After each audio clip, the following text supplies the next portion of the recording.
Hi, fourth graders. Today we are going to do lesson 4.2, multiplying two-digit numbers by a multiple of 10 using area models.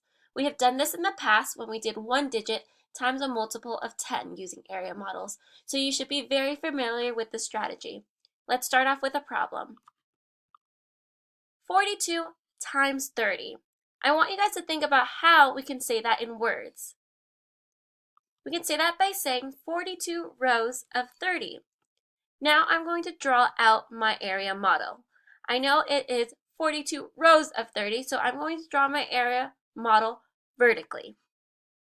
Now I'm going to break up 42 into its place value. We're breaking up 42 into 40 and 2 because there are 4 10s and 2 1s. Then I'm going to put the factor 30 at the top. So I just labeled my area model. Now I'm going to make the number sentence in each of the boxes. Remember, we're going to do side times the top. So it should be 40 times 30 and 2 times 30. Now I'm going to find the product of each box. 40 times 30 equals 1,200 and 2 times 30 equals 60. Our next step should be adding up the two boxes. So you have 1,200 plus 60. 1,200 plus 60 will give you 1,260. Let's try it for another problem. 50 times 81. Your 50 is your multiple of 10, and your 81 is your two-digit number. So this time, I want you to think about how we should say 50 times 81. You can say it by saying 50 rows of 81. This time I'm going to draw the area model horizontally. I'm drawing it horizontally because your factor 50 is your multiple of 10, and your two-digit number is 81. You're having 50 rows of 81. So we're going to place the 50 on the side, and we're going to break down the 81 into its place value, 80 and 1, and put that at the top of the area model, like so. Now I'm going to write the equation in the middle. So we're going to do side times top. So 50 times 80 and 50 times 1. Now we're going to solve for the answers of each box. 50 times 80 equals 4,000. 50 times 1 equals 50.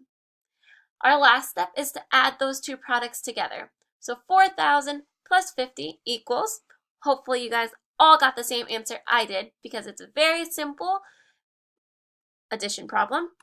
It is 4,050. All right, now we're going to do one more problem. 80 times 25. I want you guys to pause this video and solve this using area model on your whiteboard. Once you have finished solving, you can come back to this video and check if you got the right answer. Welcome back. Hopefully you guys got the same answer I did. So first, I'm going to draw my area model. Actually, before I draw my area model, how can we say this in words? 80 times 25. We can say it by doing 80 rows of 25. I'm going to draw out my area model. This time I'm making my area model horizontally because I know the factor 80, it's 80 rows, it's going to be on the side. So 80 I'm going to place on the side, and I'm going to break down 25 into its place value. 25 is going to be made into 20 and 5. So I labeled it as so. Now I'm writing out my multiplication problems. Side times top. So 80 times 20 and 80 times 5. I'm going to solve for those two, 1,600 and 400, and I'm going to add those two together. 1,600 plus 40 equals 2,000. Your last problem of this video, 66 times 40. First, I want you to think about how we can say it. Then I want you to use area model to solve this equation. So pause the video right now, solve it on your whiteboard, and meet me back at this video. Okay, you guys probably got your answer, so let's see if you're right. 66 rows of 40 is how you can say it in words. I'm going to draw out my area model and label each side. I broke down 66 into 60 and 6 because there are 6 10s and 6 1s. The factor 40 I'm going to place at the very top.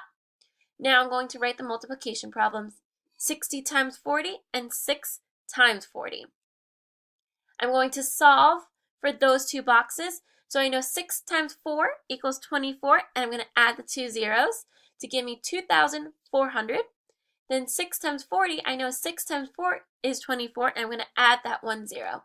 So I have 2,400 and 240. I'm going to add those two together, and my answer should be 2,640. Hopefully you guys got the same answer I did. This is your last problem for the day. Now you can move on to your practice problems. Remember to take it slow, remember your multiplication facts, and you'll be just fine. Good luck, everyone.